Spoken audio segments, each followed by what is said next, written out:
Neurology is the medical specialty focused on diagnosing and treating disorders of the nervous system, which includes the brain, spinal cord, and nerves. For our health check, joining me in studio tonight is neurosurgeon Dr. Bernardo Monaco with WVU Medicine Camden Clark to learn more about neurology. Dr. Monaco, thank you so much for sitting down with us. It's my pleasure, Andrew. Thanks for the invitation. Yeah. Absolutely. So I want to get right into it. Can you tell us a little more about neurology and what types of brain and spine conditions you typically treat? Yeah, thanks for the question. That's a very common question between patients, asking when they should reach for a neurologist or when they should reach for a neurosurgeon. So we treat a lot of common conditions and we cooperate one with each other.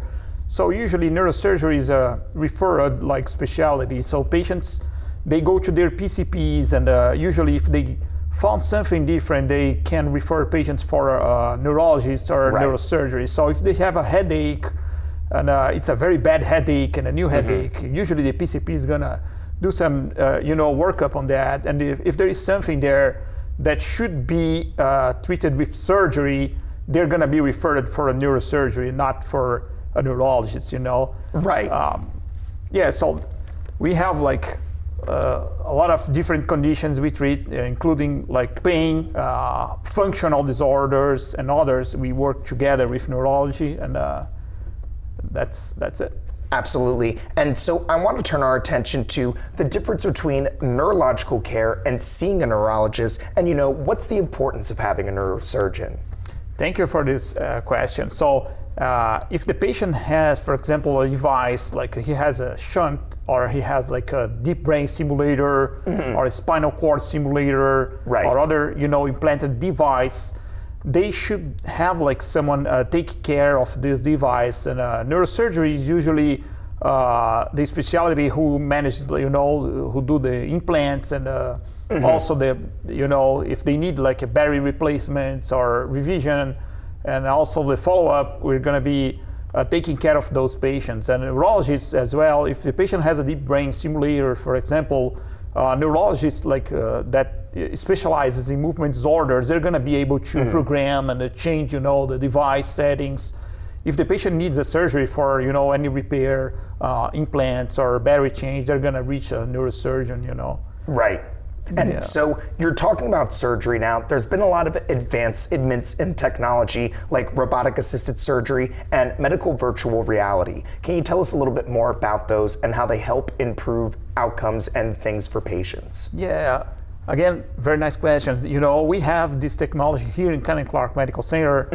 We have a robot like assisted spinal surgery. So it like improves our accuracy of the hardware placements, and we can help patient with using this high technology that just it's like another device that can improve the outcomes of the procedures, and it's very helpful. And for an old school surgeon who was used to do everything like using like sometimes a simple X-ray, having virtual reality and 3D exoscope that we have here. Must make your life a lot easier. Yeah, it's like using a GPS to drive somewhere when instead of using a real map. Exactly, you were reading paper maps and changing pages to follow the roads. Or MapQuest maybe back in the day. I know that was something my parents used, print the directions out online. Exactly. Yeah. Now it's much easier, and those tools are really helpful and makes the outcomes better.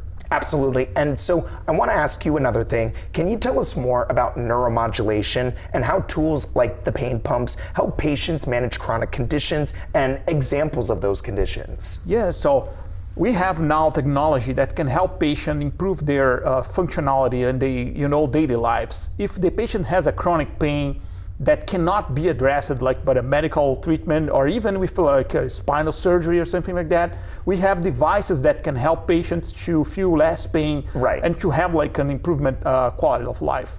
So we have those spinal cord stimulators, dorsal root ganglion stimulators, pain pumps, and also pumps for spasticity and other conditions, deep brain stimulator, and others that can help patients to feel better, have better functional outcomes, even if the condition they have is not something that we can cure.